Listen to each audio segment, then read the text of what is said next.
warahmatullahi wabarakatuh. Waalaikumsalam warahmatullahi wabarakatuh. Baiklah, selamat datang di kelas kita pada pelajaran PJOK. Baiklah, perkenalkan saya Muhammad Langga. Sini saya mengganti Kapan Firdan untuk materi hari ini. Baiklah, sebelum memasuki materi ada baiknya kita berdoa menurut agama dan kepercayaan masing-masing. Berdoa dimulai.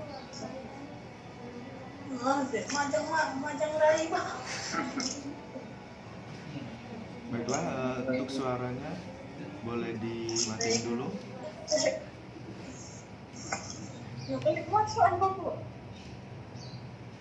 Baiklah, ada yang tidak masuk hari ini? Ketua kelasnya siapa? Ketua kelasnya boleh bersuara? Apa, Pak? Teman-temannya udah masuk semua ini? Ada yang nggak absen? Bentar, cek dulu. Gilang mana Gilang? Ada Gilang? Gilang ada, Pak? Nggak ada yang absen ya, masuk semua kayaknya ya.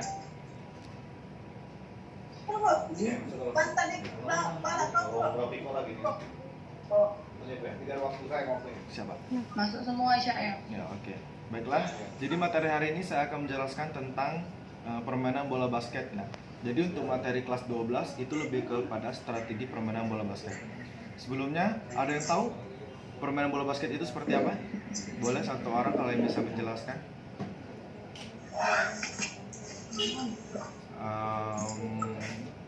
Abdul Rahman mungkin boleh menjelaskan? Ada tahu nggak apa itu permainan bola basket? Permainan bola basket itu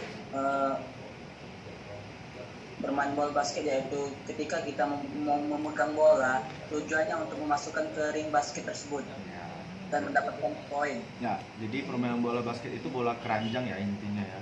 Dengan cara bermainnya dengan cara di dribble, dengan cara dipantul, dan bisa memasukkannya dengan berbagai cara ya. Bisa di shooting, bisa di lay up, atau bisa di dunk, tergantung kalian masing-masing. Nah, untuk kalian kelas 12, materinya lebih dalam lagi ya, yaitu lebih kepada strategi. Ada yang tahu nggak strategi itu apa? Boleh satu orang atau saya tunjuk aja ya. Gilang Rizky Ramadan, boleh deh. Strategi itu, tahu nggak strategi itu apa? Strategi itu mendekati strategi atau bentuk permainan. Oke. Boleh. Ada yang lain mungkin? Syakila Ladifa, tahu nggak strategi itu apa? Syakila Ladifa, boleh diaktifkan suaranya?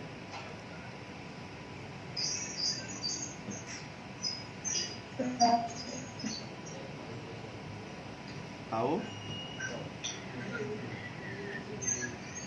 Oke, jadi saya jelasin ya.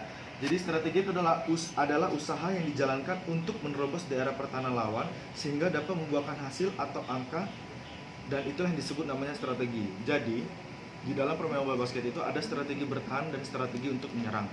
Seperti itu ya. Jadi strategi itu kasarnya adalah taktik. Jadi taktik dalam kalian bermain bola basket. Nah, salah satu dalam taktik menyerang itu ada bermacam-macam ya. Ada jadi penyerangan bebas.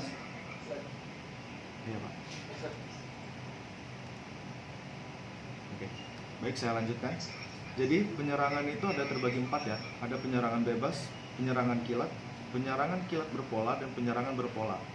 Jadi dalam permainan bola basket itu ada penyerangan bebas. Di sini diartikan dalam penyerangan bebas itu adalah kalian bebas melakukan penyerangan itu bisa dari lemparan jarak jauh atau lemparan 3 point atau lemparan menengah, middle, dari di daerah di dalam 3 poin, atau menyerang dengan cara lay up atau mengantarkan bola ke dalam keranjang.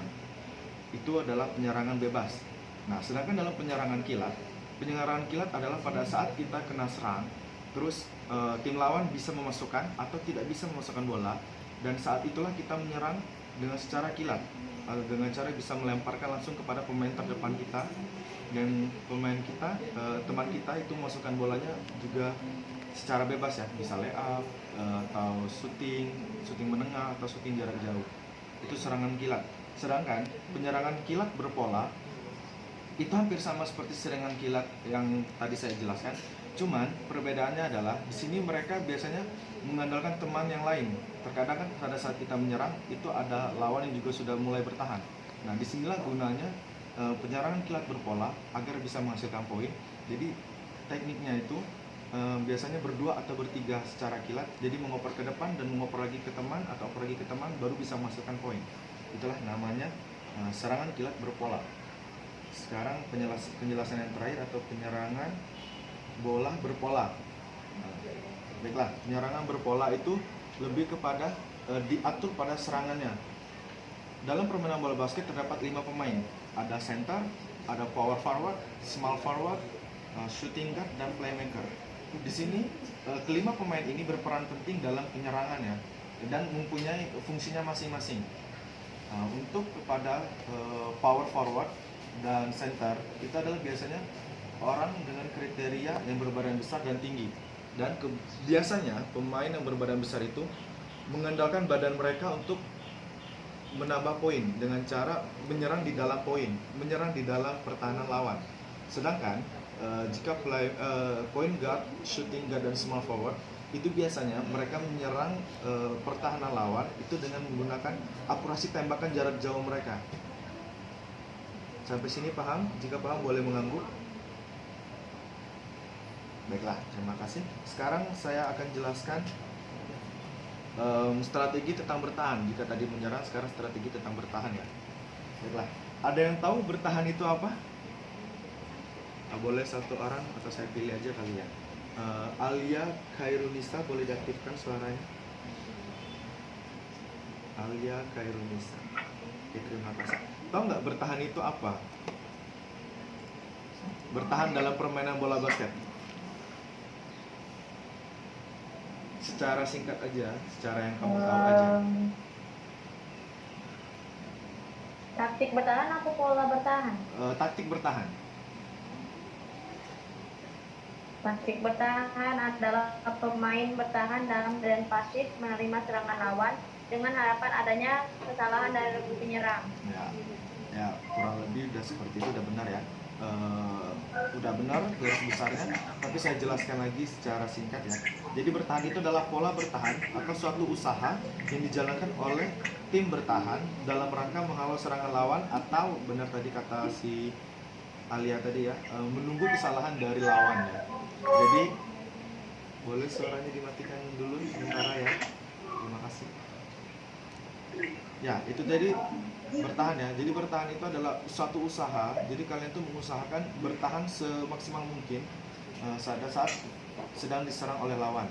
Jadi biasanya untuk bertahan itu banyak taktik tersendiri ya. Jadi di dalam permainan bola basket yang saya sebutkan tadi ada 5 orang kan, center, power forward, di mana setiap tim itu ada cara menyerang tersendiri. Biasanya kan mereka menggunakan pemain dalam atau menggunakan pemain yang jago menembak dari jarak jauh.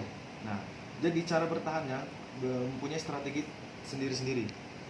Jikalau penyerang menggunakan pola penyerangan menggunakan big man atau center dan power forward tadi yang orang gede-gede, biasanya cara bertahan suatu tim itu adalah dengan mengandalkan 3 orang yang besar-besar juga, center, power forward, small forward itu berada di titik tengah di bawah keranjang. Gunanya apa? Jadi mereka akan menghalau jikalau big man lawan akan menyerang dan akan memasukkan bola dengan cara melay-up. Kebanyakan kalau misalnya power forward atau center menyerangnya adalah dengan cara menggunakan badan kan. Jadi 3 orang ini akan saling berusaha untuk menaklukkan big man lawan agar tidak bisa mendekat ke dalam keranjang. Sedangkan jikalau mereka menyerangnya menggunakan jarak jauh atau biasanya dilakukan oleh point guard, shooting guard, sama small forward, mereka biasanya akan menggunakan suatu formasi tertentu, biasanya disebut diamond box out. Jadi ada 4 pemain di dalam dan 1 menghalangi orang yang jago dalam menggunakan akurasi tembakan. Jadi ada 4 orang di dalam box out. Jadi box out itu adalah tempat free throw pemain bola basket ya. Ada kan kotak di dalam wilayah mereka bertahan. Kalau mengerti tolong dihantu. Oke. Oke, saya lanjutkan. Jadi di mana-mana gimana? Jadi mereka biasanya akan menggunakan 4 orang bertahan dan 1 orang di luar untuk menghalau tembakan jarak jauh dari suatu tim. Nah, jadi bertahan itu banyak taktik dan strateginya ya. Nah, bagaimana cara menghadapi permainan berpola? Jadi seperti tadi yang saya jelaskan di awal, mereka biasanya ada juga serangan berpola. Berpola kan dari mereka ke power forward, ke small forward, terus mereka oper lagi ke point guard, akhirnya lari ke shooting guard. Jadi biasanya di sini pola permainan, pola bertahannya adalah dengan cara man to man. Di sini ada yang ngerti apa itu pola bertahan man to man? Boleh 1 orang?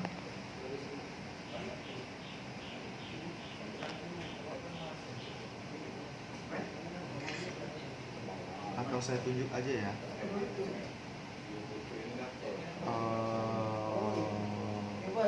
Eriani Intansari. Ada orangnya? Boleh bersuara? Eriani Intansari.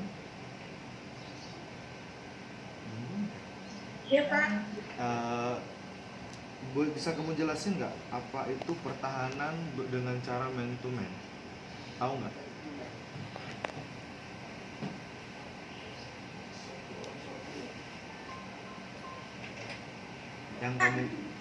Yang kamu ketahui, pola bertahan dalam permainan bola basket man to man. Tahu nggak Eriani? Bentar Pak ya. Ya boleh, saya tunggu.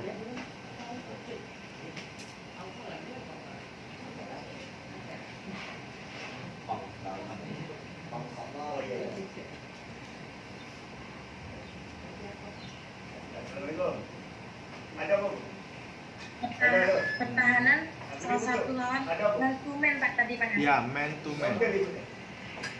Pertahanan 1 lawan 1 adalah pertahanan dengan menempatkan setiap orang untuk menjaga seorang lawan.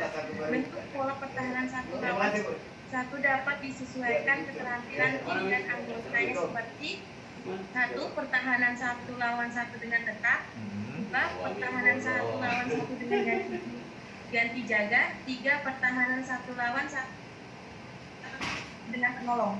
Oke, terima kasih Eriani. Jadi seperti itu ya. Pertahanan man to man itu lebih kepada satu menjaga 1 orang. Jadi mereka itu saling menjaga. Center menjaga center, power forward menjaga power forward, small forward menjaga small forward, shooting guard menjaga shooting guard, dan point guard menjaga point guard. Gunanya apa?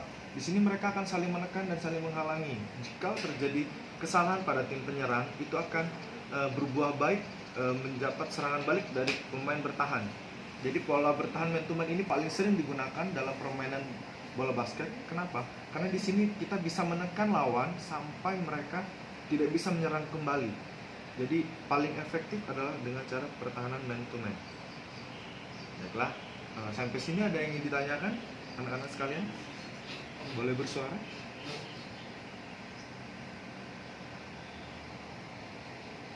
Ada yang ditanyakan? Silakan.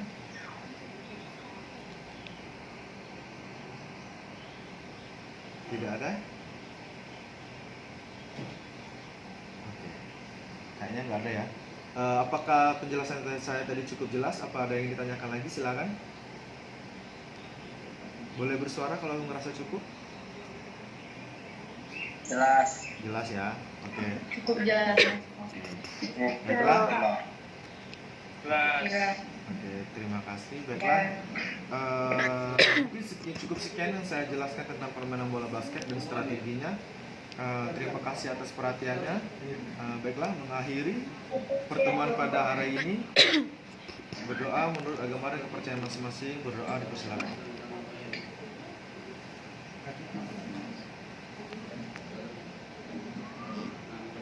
Doa selesai. Baiklah, terima kasih atas perhatiannya. Saya ucapkan wabillahi taufiq wal hidayah. Wassalamualaikum warahmatullahi wabarakatuh. Selamat pagi.